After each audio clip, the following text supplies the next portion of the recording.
I never do. On principle. It always depresses me. So, I must leave you now. Oh, please don't. I have something very particular to say to you. Oh, is it a proposal? Well, yes, it is. I am bound to say it is. I'm so glad. That makes the second today. The second today? What conceited ass has been impertinent enough to dare to propose to you before I have proposed to you? Tommy Trafford, of course. It is one of Tommy's days for proposing. He always proposes on Tuesdays and Thursdays during the season. You didn't accept him, I hope. I make it a rule never to accept Tommy. That's why he goes on proposing. Of course, as it didn't turn up this morning, I very neatly said yes. It would have an excellent lesson both for him and for you if I had. It would have taught you both better manners. Bother Tommy Trafford. Tommy is a silly little ass. I love you. I know, and I think you might have mentioned it before. I'm sure I have given you heaps of opportunities. Mabel, please be serious. Do be serious. That's the sort of thing a man always says to a girl before he has been married to her. He never says it afterwards. Mabel, I have told you that I love you. Can't you just love me a little in return? You see, Leah, if you knew anything about anything, which you don't, you would know that I adore you. Everyone in London knows it except you.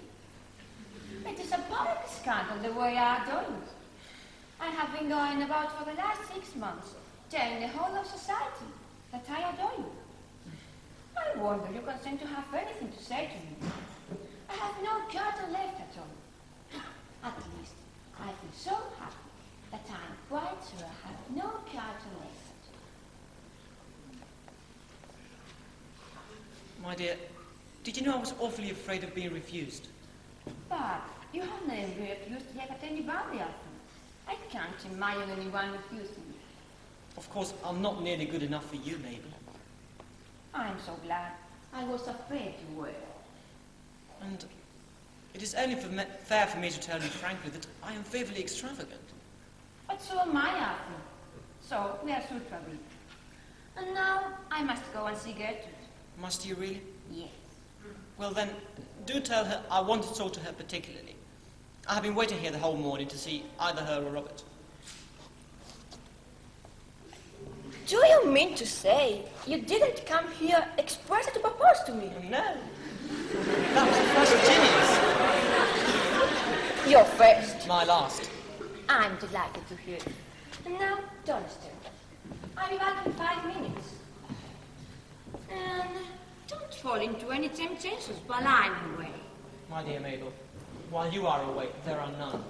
It makes me horribly dependent on you. Good morning, dear. How pretty you're looking. How pale you're looking, Gertrude. It is most becoming.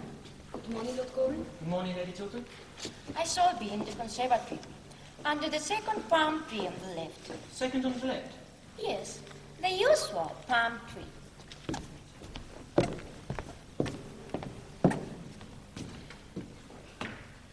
Lady Chilton, I have a certain amount of very good news to tell you. Mrs. Shively gave me up Robert's letter last night, and I burnt it. Robert is safe. Safe? What a good friend you are to him, to us. There is only one person now that could be said to be in any danger. Who's that? Yourself. I? In danger? What do you mean? Well, danger is too great a word. It is a word I should not have used. But I admit I have something to tell you that may distress you. That horribly distresses me. Yesterday evening you wrote me a very beautiful womanly letter asking me for my help. You wrote to me as one of your oldest friends, as one of your husband's oldest friends. Mrs. Shively stole that letter from my rooms. Well, what did you say to her? Why should she not have it? Lady Chilton, I shall be quite frank with you. Mrs. Shively puts a certain construction of that letter, and she proposes to send it to your husband. But what construction could she put on it? Oh, not that. Not that. If I'm in trouble and wanting your help, trusting you, propose to come to you, that you may advise me, assist me. Why are the women so horrible as that? And she proposes to send it to my husband. Oh, tell me what happened. Tell me all that happened. Mrs. Cheveley was concealed in a room adjoining my library, without my knowledge. I thought that the person who was waiting there to see me was yourself. Robert came in unexpectedly. A chair or something fell in the room. He forced his way in and he discovered her. We had a terrible scene. I still thought it was you. He left me in anger. At the end of everything, Mrs. Cheveley got possession of that letter. She stole it. When or how, I don't know. What time did this happen? 10:30. And now, I propose that we tell Robert the whole thing at once. You want me to tell my husband that the woman you expected was not Mrs. Cheveley, but myself? That it was I whom you thought was concealed in a room at 10:30 at night? You want me to tell him that?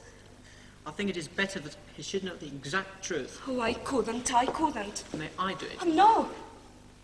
That letter must be intercepted. That's all. Oh, but how can I do it?